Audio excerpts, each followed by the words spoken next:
హోషేయ గ్రంథం 6వ అధ్యాయం మొదటి 3 వచనాలు.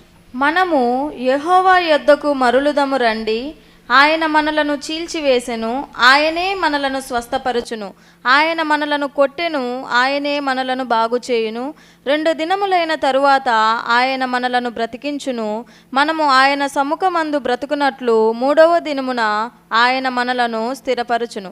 యెహోవాను గూర్చిన జ్ఞానము సంపాదించుకొందము రండి, యెహోవాను గూర్చిన జ్ఞానము సంపాదించుకొనుటకు ఆయనను అనుసరించుదము రండి. ఉదయము తప్పక వచ్చు రీతిని ఆయన ఉదయించును, వర్షం వలె ఆయన మన యొద్దకు వచ్చును. భూమిని తడుపునట్టి తొలకరి వర్షము, కడవరి వర్షం వలె ఆయన మన యొద్దకు వచ్చును. హోషేయ గ్రంథం 6వ అధ్యాయం 3వ వచనం. యెహోవాను గూర్చిన జ్ఞానము సంపాదించుకొందము రండి, యెహోవాను గూర్చిన జ్ఞానము సంపాదించుకొనుటకు ఆయనను అనుసరించుదము రండి. ఉదయము తప్పక వచ్చు రీతిని ఆయన ఉదయించును, వర్షము వలె ఆయన మన యొద్దకు వచ్చును. భూమిని తడుపునట్టి తొలకరి వర్షము, కడవరి వర్షం వలె ఆయన మన యొద్దకు వచ్చును. దేవుని బిడ్డలారా, ఉదయకాలన ఒక అంశాన్ని గురించి ధ్యానించాం. అదేంటంటే మనము సంపాదించుకొనకూడనివి ఒక 3 గురించి దేవుడు మాట్లాడుతూ వచ్చారు. ఒకటి, దేవుని ఉగ్రతను మనం సంపాదించుకొనకూడదు. మంచి పేరును సంపాదించుకోవాలి, కానీ పేరు సంపాదించుకోవడం అనేటువంటిది మన జీవితాల్లో ఉండకూడదు.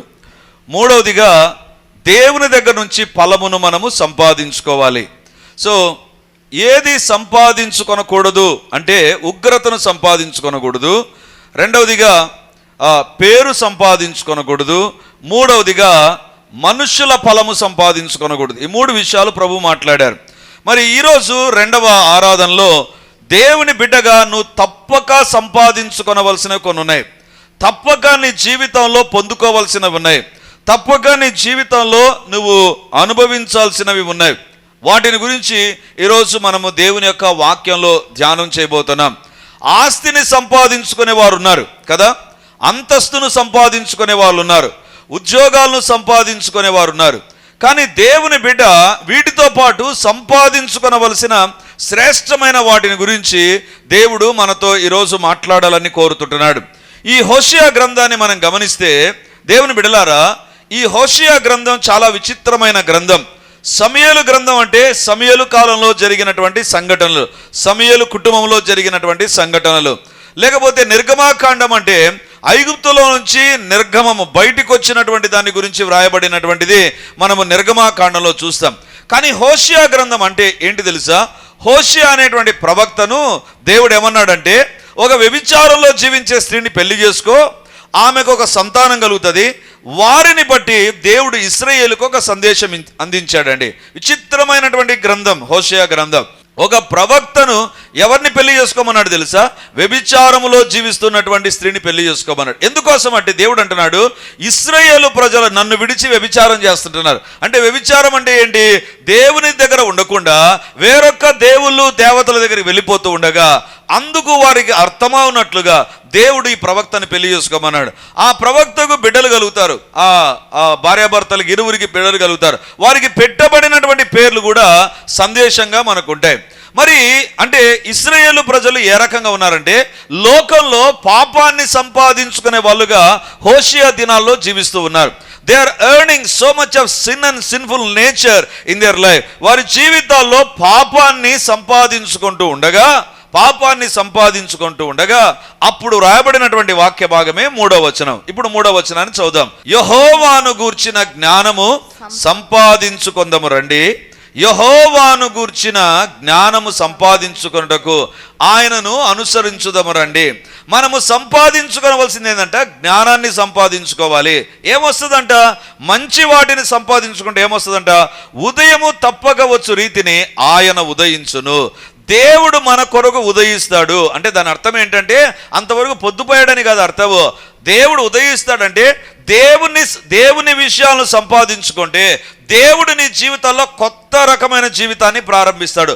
కొత్త ఉదయం అనేటువంటిది ఏ రకంగా ఉంటుందో, కొత్త దినం ఏ రకంగా ఉంటుందో, దేవుడు కూడా నీ జీవితంలో సరి అయిన వాటిని నువ్వు సంపాదించుకునే వ్యక్తివైతే నీ జీవితంలో నూతనమైన కార్యాలను దేవుడు ప్రారంభిస్తాడు.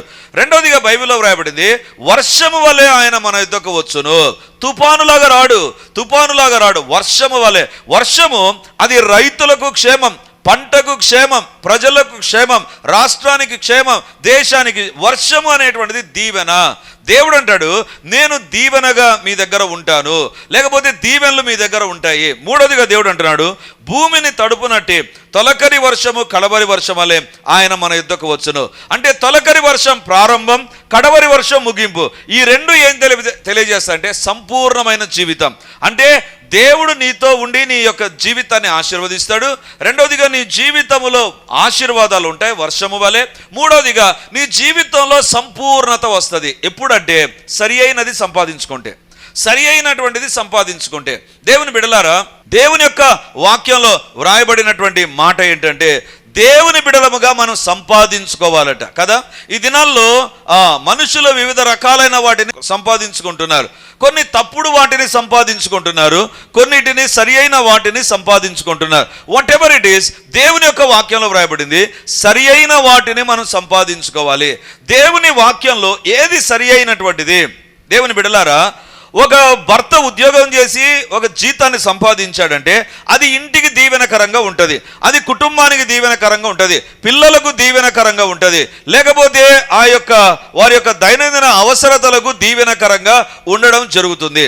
దేవుని బిడ్డలారా, మరి ఈరోజు దేవుడు అంటున్నాడు, సరి అయిన వాటిని సంపాదించుకుంటే కుటుంబాలు కానీ జీవితాలు కానీ దీవెనకరంగా ఉంటాయి. కరోనా టైంలో కరోనాను సంపాదించుకున్న వారి జీవితాలు నష్టపోయాయి. కానీ అదే సమయంలో ఆరోగ్యాన్ని సంపాదించుకున్న వారు ఆరోగ్యాన్ని బట్టి వాళ్ళు చాలా సంతోషించారు. కడప జిల్లాలో సిద్ధవటం దగ్గర ఒక గ్రామం ఉందండి. ఆ గ్రామంలో ఎవ్వరికీ కరోనా రాలేదు. ఆ గ్రామం దరిదాపులో కూడా రాలేదంట. ఎందుకంటే వాళ్ళు తిన్నటువంటి ఆహారం చాలా శ్రేష్టమైన ఆహారం. ఆ గ్రామంలో ఉన్న వారికి కరోనా రాలేదు. ఎందుకంటే the way they have taken the diet. దేవుని బిడ్డలారా, అంటే అందరూ కరోనాను సంపాదించుకుంటే వాళ్ళు ఆరోగ్యాన్ని ఎందుకంటే కరోనాకు ముందు, కరోనా టైంలో they had a very best food. వారి జీవితాల్లో శ్రేష్టమైన ఆహారాన్ని వాళ్ళు తీసుకోవడం ప్రారంభించారు. దేవుని బిడ్డలారా, నువ్వు సంపాదించుకున్న దాన్ని బట్టే నీ జీవితం ఉంటుంది కదా. అప్పులను సంపాదించుకున్నావా, అప్పులమయంగా జీవితం ఉంటుంది.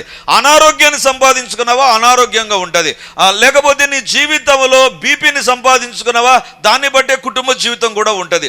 నీ యొక్క సంపాదన కరెక్ట్ అయితే నీ జీవితం కరెక్ట్గా ఉంటుంది. నువ్వు సంపాదించేది రాంగ్ అయితే, నువ్వు సంపాదించేది తప్పు అయితే, నువ్వు సంపాదించేది దేవుని కాకపోతే నీ జీవితం కూడా నష్టపోవడం ప్రారంభిస్తుంది. దేవుని బిడ్డలారా, మొదటి ఆరాధనలో ఏది సంపాదించుకోనకూడదో దేవుడు మాట్లాడాడు.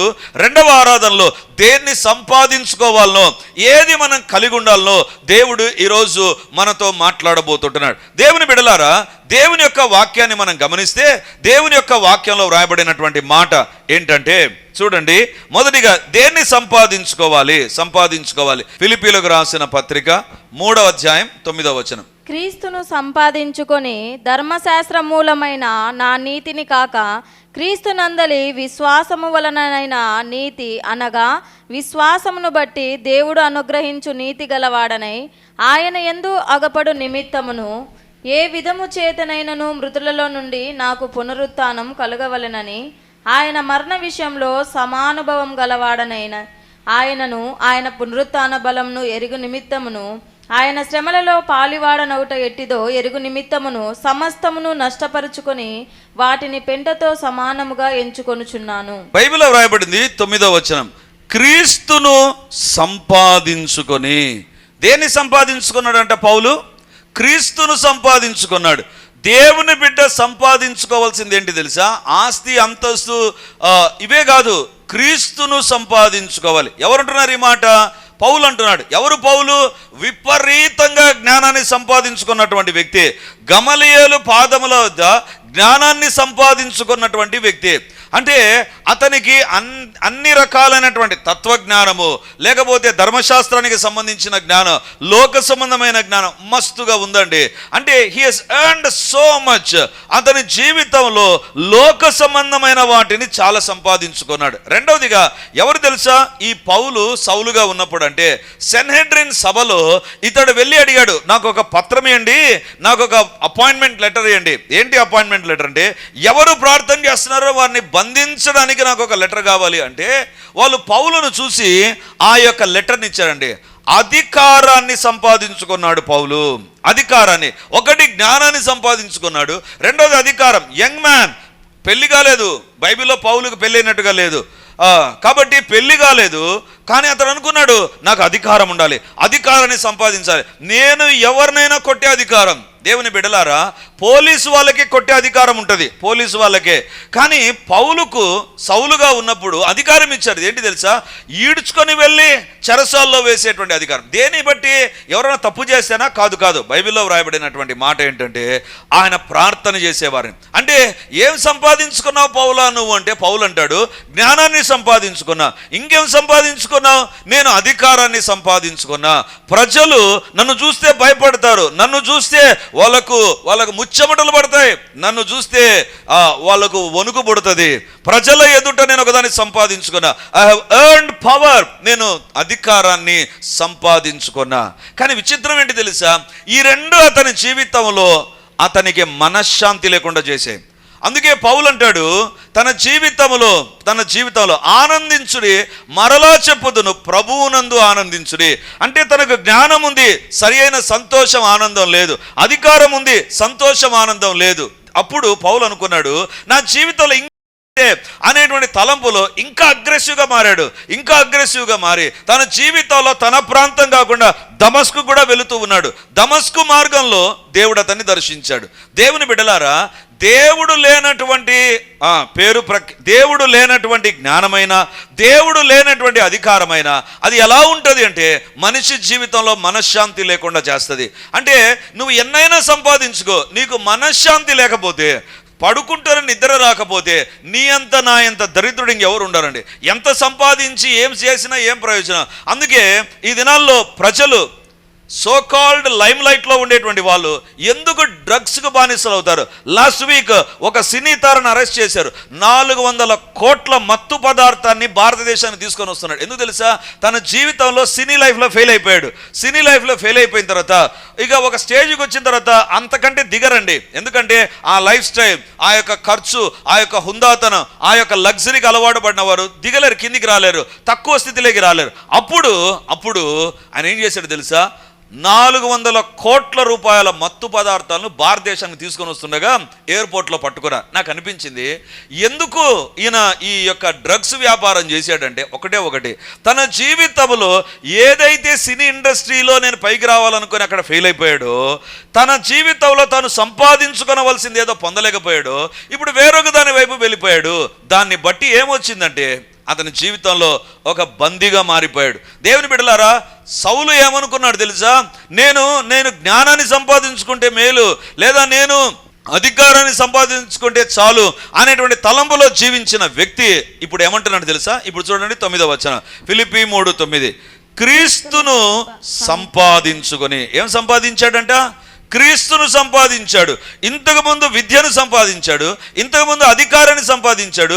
ఇంతకుముందు సౌలా, నువ్వైతే సరి అయిన పర్సన్, నువ్వు ప్రార్థన చేసేవారిని బంధించనకే అది కూడా పొందుకున్నాడు. కానీ అవేమి తన జీవితాల్లో ఆశీర్వాదం లేనప్పుడు క్రీస్తును సంపాదించుకున్నాడు. అంటే దాని అర్థం ఏంటి తెలుసా?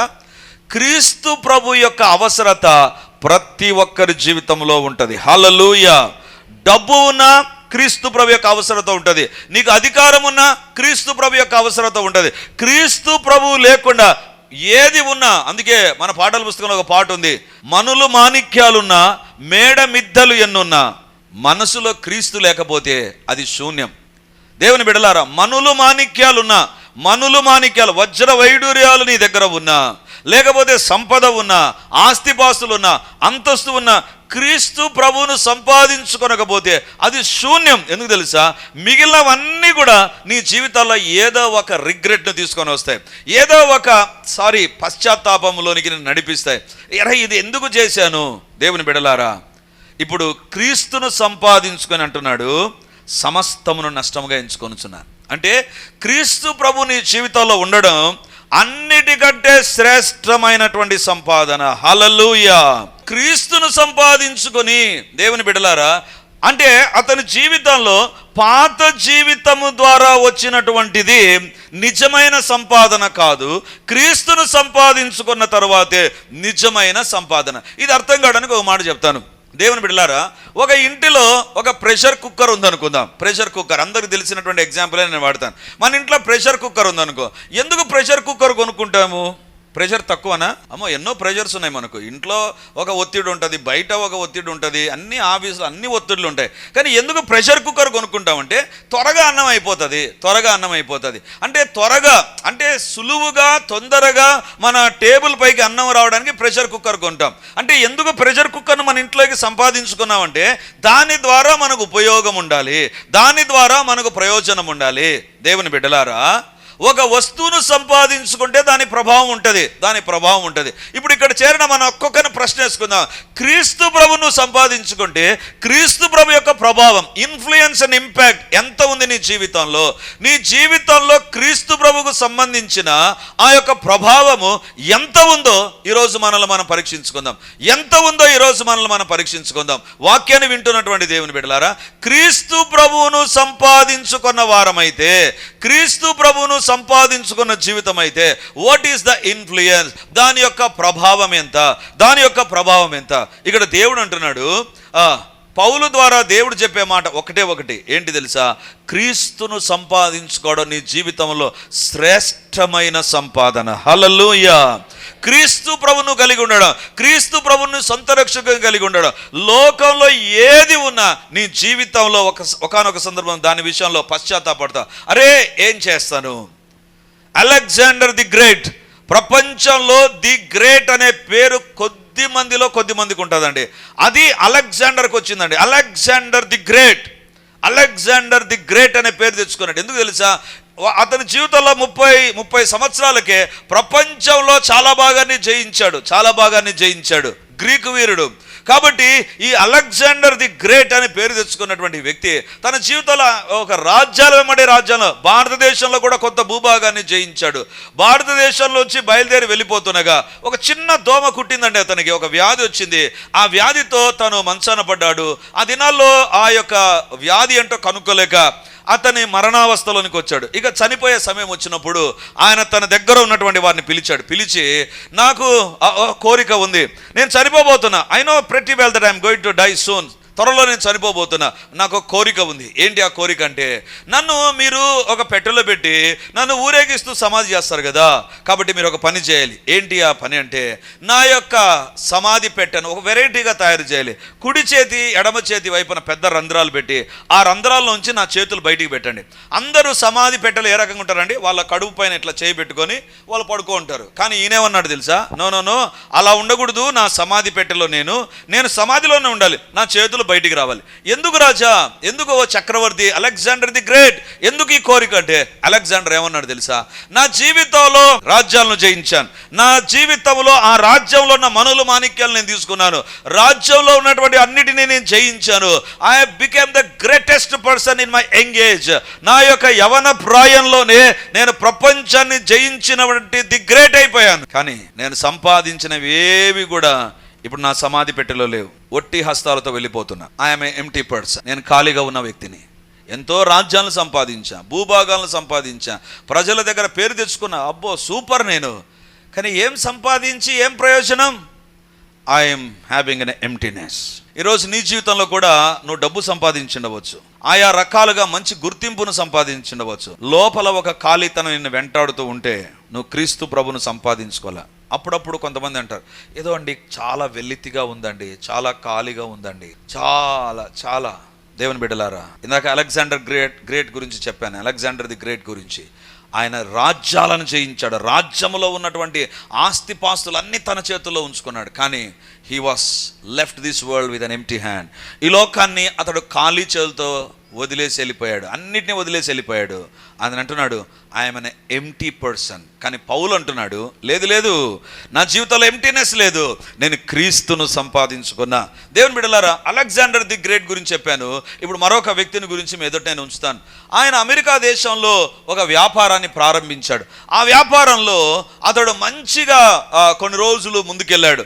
దేవుని బిడ్డలారా, కొన్ని సంవత్సరాల తర్వాత తీవ్రమైనటువంటి నష్టం అతను పొందుకున్నాడు. అతని ఫ్యాక్టరీ కూడా మూతబడినప్పుడు అతడు ఏం చేయాలనో దిక్కు తెలియక తిరుగుతూ ఉండగా ఒకరోజు ఒక ఓడ ప్రయాణం చేసేటువంటి, ఆ ఓడ నడిపేటువంటి ఒక నావికుడు, కెప్టెన్, ఆయన దారిలో ఇతన్ని కలుసుకొని, why you are so depressed and down hearted, ఎందుకు నువ్వు చాలా దిగులుగా ఉన్నావు, ఏంటి పరిస్థితి అంటే ఆయన చెప్పాడు, నా జీవితంలో నేను వ్యాపారాన్ని ప్రారంభించాను, వ్యాపారం ఎత్తిపోయింది, దెబ్బతినిపోయింది, నష్టం వచ్చేసింది, కొన్ని సంవత్సరాలకే నేను రోడ్డు పైన పడిపోయాను. అప్పుడు ఈ కెప్టెన్, ఈ ఓడ నావికుడు అతనికి ఒక మాట చెప్పాడంట, నీ జీవితములో నీ తలరాతను మార్చి, నీ జీవితంలో నీ స్థితిగతులను మార్చి, నీ జీవితంలో నీ ఉన్నటువంటి పడిపోయిన స్థితిలో నుంచి లేవనెత్తగలిగిన ఒక వ్యక్తిని నీతో పరిచయం చేస్తాను. ఆయన లేడు కాబట్టే నీ జీవితంలో ఇంత నష్టపోయావు నువ్వు అని ఆయన ఏం చేశాడు తెలుసా? ఆదికాండం 28వ అధ్యాయం 20 నుంచి 21 వచనాలు ఆయనకు చూపించి, దేవుడు ఎవరు తెలుసా? తోడుగా ఉంటాడు, వెళ్ళుచున్న ప్రతి మార్గంలో నేను కాపాడుతాడు. నీవు కుటుంబ జీవిత మార్గంలోనా, అక్కడ దేవుడు కాపాడుతాడు. నీవు వ్యాపార మార్గంలోనా, అక్కడ దేవుడు కాపాడుతాడు. ఆదికాండం 28, 20, 21 వచనాలు ఆయనకు చూపించి, దేవుడు నిన్ను నీ మార్గంలో కాపాడుతాడు, యేసు ప్రభును నమ్ముకో అని చెప్పి ఆ సేవకుడు సువార్తను అందించి ఆయనకు కొన్ని సూచనలు ఇచ్చాడంట. ఆ సూచనలు నేను మీకు చెప్తాను. నెంబర్ 1, మొదటి సూచన ఏంటంటే, నీ జీవితంలో నువ్వు అత్యధికమైన విజయాన్ని పొందాలంటే అతడు చెప్పినటువంటిది, నీ జీవితంలో ఏ ఖాళీతనం లేకుండా, నీ యొక్క వ్యాపారంలోనైనా, నీ జీవితంలోనైనా, నీ హృదయంలోనైనా ఖాళీ లేకుండా ఉండాలి అంటే మొట్టమొదటిగా నీ జీవితంలో ఉండాల్సింది దేవునికి ప్రథమ స్థానమే. మొట్టమొదటిగా ఏమంట? దేవునికి అన్నిటిలో ప్రథమ స్థానం, అన్నిటిలో దేవునికే ప్రథమ స్థానం. నీ వ్యాపారానికి కాదు, నీ యొక్క పలుకుబడికి కాదు, నీ సంపాదన కాదు, మొట్టమొదటి స్థానం దేవునికి. ఇది మొదటిగా ఏం చెప్పాడు? మొదటిగా ఏముండాలంట? దేవునికి ప్రథమ స్థానం. రెండవదిగా, ఎప్పటికీ నీ హృదయంలో యేసు ప్రభుని ఉంచుకో. ఎప్పటికీ దేవా నా హృదయంలో నువ్వే ఉండు. దేవునికి ప్రథమ స్థానం ఒకటి. ఎప్పుడు దేవుడు నీ హృదయంలో ఉండాలి. అంటే పాపము కానీ, పాప కోరికలు కానీ నీ హృదయంలో ఉండకూడదు. First, God should be your highest priority. Second, God should be in your heart. నీ హృదయంలో దేవుడు ఉండాలి. మూడవదిగా, ప్రతిరోజు దేవుని చిత్తాన్ని చేయడానికి రెడీగా ఉండు. ప్రతిరోజు దేవుని దేవుని బిడ్డగా నువ్వు ఈరోజు ఏం చేయాలనో అది చేయడం ప్రారంభించు. ఒక తండ్రిగా దేవుడు నీకు ఒక తండ్రి బాధ్యతను అప్పగించాడా, దాంట్లో కరెక్ట్గా ఉండు. కుమారునిగా ఉంచాడా, కరెక్ట్గా ఉండు. వ్యాపారాన్ని ఇచ్చాడా, దాంట్లో ప్రతి విషయంలో be sincere in committing his will. ఆయన చిత్తాన్ని నెరవేర్చే వ్యక్తిగా ఉండు. నాలుగవదిగా చెప్పాడు, నీ సంపాదనలో దేవునికి దశంభాగమే. 4 విషయాలు చెప్పాడు. మొదటిది ఏంటి? దేవునికి ప్రథమ స్థానం. 2, దేవుని నీ హృదయంలో ఉంచుకో. 3, ఆయన చిత్త ప్రకారం జీవించు. 4, నీ సంపాదనలో దేవునికి దశంభాగమే. ఈ మాటను నమ్మి ఆయన ఏం చేశాడు తెలుసా? అంతవరకు యేసు ప్రభు అన్న అమెరికా దేశంలోనే ఉన్నాడు, కానీ ఏ రోజు యేసు ప్రభుని గురించి తెలియదు, యేసు ప్రభుకు ప్రార్థన చేయలేదు. సో ఆ రోజు ఆ యొక్క కెప్టెన్ జీవితాన్ని దేవునికి అప్పగించి పాపాలను ఒప్పుకొని ఆ రోజు నుంచి 4 పనులు చేశాడు. మొదటిది ఏంటి? దేవునికి ప్రథమ స్థానం. రెండవదిగా, ఎప్పటికీ దేవుని హృదయంలో ఉంచుకో. దేవుని హృదయంలో ఉంటే నువ్వు పాపం చేయవు. పాపం చేసావంటే దేవుడు నీ హృదయంలో లేడు. రెండవదిగా, దేవునికి నీ హృదయంలో స్థానం. మూడవదిగా, ప్రతిరోజు ఆయన చిత్తాన్ని నెరవేర్చు. 4వదిగా, నీ సంపాదనలో దేవునికి దశంభాగం. అప్పుడు ఇంతకుముందు ఆయన సోప్ ఫ్యాక్టరీ పెట్టి ఆ సోప్ ఫ్యాక్టరీలో ఎత్తిపోయాడు, నష్టం వచ్చింది, దివాలా తీసిపోయాడు. ఇప్పుడు ఈ 4 మాటలు అతని జీవితంలో ప్రతిరోజు నెరవేరుస్తూ ముందుకు సాగుతూ అతడు ఒక కంపెనీని ప్రారంభించాడు. ఆ దినాన అతడు ప్రారంభించిన కంపెనీ ప్రోడక్ట్స్ ఇప్పుడు మీ అందరి ఇళ్లలో ఉన్నాయి. Colgate paste, Colgate brush, Colgate products. ఆయన చనిపోయాడండి. కాల్గేట్ అది వ్యక్తి పేరు, పేస్ట్ పేరు కదా. కాల్గేట్ అనేది ఆయన పేరు. ఆయన పేరే ఆ యొక్క పేస్టుకు, ఆ బ్రష్లకు పెట్టాడండి. ప్రపంచవ్యాప్తంగా ఇప్పుడు వాటిని తల్లదన్నేది లేదు. ఆయన చనిపోయే టైంకి దేవునికి దశంభాగం కాదు ఇచ్చింది, తన సంపాదనలో 90%, అంటే 100 రూపాయలు సంపాదిస్తే 90 రూపాయలు దేవునికి ఇచ్చి 10 రూపాయలు తనకు పెట్టుకునే అంత ఉన్నత స్థాయికి దేవుడు అతన్ని తీసుకొని వెళ్ళాడు. ఎందుకు తెలుసా? అతని జీవితంలో వ్యాపారాన్ని సంపాదించుకున్నప్పుడు కాదు, క్రీస్తును సంపాదించుకున్నప్పుడు ప్రపంచవ్యాప్తంగా. విచిత్రం ఏంటి తెలుసా? అక్కడితోనే చాలామంది ఆగిపోతారు. కాల్గేట్ అంటే టూత్ పేస్ట్, టూత్ పౌడర్ లేదా ఆ యొక్క బ్రష్ అనుకుంటారండి. అమెరికా దేశంలో పేరెన్నికగన్న యూనివర్సిటీస్ ఆయన పేరు మీద ఉన్నాయి. అమెరికా దేశంలో ప్రఖ్యాతమైన బైబిల్ సెమినరీస్ ఆయన పేరు పైన ఉంటున్నాయి. అనేకమైన అనాథ శరణాలయాలు ఆయన నడిపిస్తూ ఉన్నాడు. ఇప్పటికీ ఆయన లేడండి, ఆయన చనిపోయాడు. Still the process is growing. ఎందుకు తెలుసా? నీ జీవితంలో క్రీస్తును సంపాదించుకోవడం అత్యంత ఆశీర్వాదకరమైనటువంటిది. అలెగ్జాండర్ ది గ్రేట్ భూమిని సంపాదించుకున్నాడు, రాజ్యాలను సంపాదించుకున్నాడు. When he left this world, nothing. ఒక మాట చెప్పాలంటే Alexander the great is the greatest loser. Alexander the great, ఆ పేరు సూపర్, కానీ గ్రేటెస్ట్ లూజర్ అండి. కానీ కాల్గేట్ ఎవరు తెలుసా? Greatest receiver, greatest person who has earned so much. ఒకటి దేవుని కలిగినప్పుడు అందుకే పౌలు అంటాడు, క్రీస్తును సంపాదించుకొని నీ జీవితంలో 4 విషయాలు. ఇది మనం అందరం నేర్చుకుందాం. మొట్టమొదటిగా నీ జీవితంలో దేవునికి ప్రథమ. అందుకే ఉదయం లేస్తుండగానే ప్రార్థన చేయాలి. ఎంతమంది ప్రార్థన చేసుకుని ఇక్కడికి వచ్చారో నాకు తెలియదు. If you are not doing that, you are not giving the first prayer. ఉదయం లేస్తున్న స్టకాని బాత్రూమ్కి వెళ్ళి బ్రష్ చేశారు కొంతమంది, ఉదయం లేస్తుండగానే పనులు, ఉదయం లేస్తుండగానే కొంతమంది వాట్సాప్లు, ఉదయం లేస్తుండగానే కాఫీ పెట్టుకొని టీ పెట్టుకొని తాగే బ్యాచ్ కొంతమంది ఉంటారు. నీ జీవితంలో అది కాదు. మొట్టమొదటిగా వెన్ యు వోకప్, కళ్ళు తెరకముందే ఒక్క మాట, ప్రభువా నీకు స్తోత్రం, నా జీవితంలో మరొక రోజు ఇచ్చావు ప్రభువా, నీకు వందనాలు అని క్రీస్తును సంపాదించుకునే వ్యక్తి క్రీస్తు ప్రభువుకు ప్రథమ స్థానం ఇస్తాడండి. క్రీస్తు ప్రభువుకు ప్రథమ స్థానం ఇస్తాడు. ఈరోజు దేవుడు అడుగుతున్నాడు, క్రీస్తును సంపాదించుకుంటే నీ జీవితంలో క్రీస్తు ప్రభు ప్రథమంగా ఉన్నాడా? రెండవదిగా, క్రీస్తు ప్రభు నీ హృదయంలో ఎల్లప్పటికీ పరిశుద్ధంగా యేసు ప్రభు నీ దగ్గర ఉంటే పరిశుద్ధంగా ఉంటావు. We must be very careful. దేవుని సన్నిధానంలో దేవుడు నీ దగ్గర ఉంటే చాలా జాగ్రత్తగా ఉంటావు. క్రీస్తు ప్రభు నీలో ఉంటే you will have a fear in your life. నీ జీవితంలో దేవుడు నన్ను గమనిస్తున్నాడు. దేవుని బిడ్డలారా, ఈరోజు దేవుడు మనతో మాట్లాడుతుంటున్నాడు. అందుకే క్రీస్తు ప్రభును సంపాదించుకోవడానికి నష్టముగా ఎంచుకున్నాడు. దేవుని సన్నిధానంలో మనం ప్రార్థన చేద్దాం. ప్రభువా, నా జీవితంలో నీ కొరకైన జీవితాన్ని, క్రీస్తును సంపాదించుకునే జీవితాన్ని, వాక్యాన్ని సంపాదించుకునే జీవితాన్ని నాకు దయచేయి. గొప్ప దేవా, నీకు వందనాలు. నీ ప్రియ బిడ్డలు తండ్రి 6 బట్టి వందనాలు. వీరు ప్రభు బిడ్డలుగా, పరలోక రాజ్య వారసులుగా తమ పాపములను ఒప్పుకొనుచు వాక్యానుసారమైన బాప్తిసములో క్రీస్తు ప్రభును ధరించుకున్న వ్యక్తులుగా వీరు మార్చబడినందుకు వందనాలు. నజరేయుడైన యేసయ్యా, వీరితో ఎల్లప్పుడూ మీ సన్నిధి ఉండును గాక. ఎల్లప్పుడూ వీరిని భద్రము చేయండి, ఎల్లప్పుడూ వీరిని కాపాడండి. వీరి చుట్టూ మీ రక్తం, వీరి యొక్క అవసరతల విషయాల్లో, వీరి కుటుంబ వ్యవహారాల విషయాల్లో, వీరి భవిష్యత్తు విషయాల్లో, అన్ని విషయాల్లో దేవా మీరే కాపరిగా ఉండండి, మీరే పోషకుడుగా ఉండండి. వీరిని నిత్యము ఆశీర్వాద కారకులుగా, ఆత్మల సంపాదకులుగా, దేవుని సాధనాలుగా వీరు ఉందురుగాక. యేసు నామమందు వీరు మార్చబడుదురుగాక. దేవా, మీ కార్యాలు జరిగించి మహిమను పొందుమని అవును మేము తగ్గించుకుంటూ మీ నామాన్ని హెచ్చిస్తూ యేసు నామమందు ప్రార్థించి అడిగి పొంది ఉంటున్నాము తండ్రి. ఆమేన్, ఆమేన్, ఆమేన్.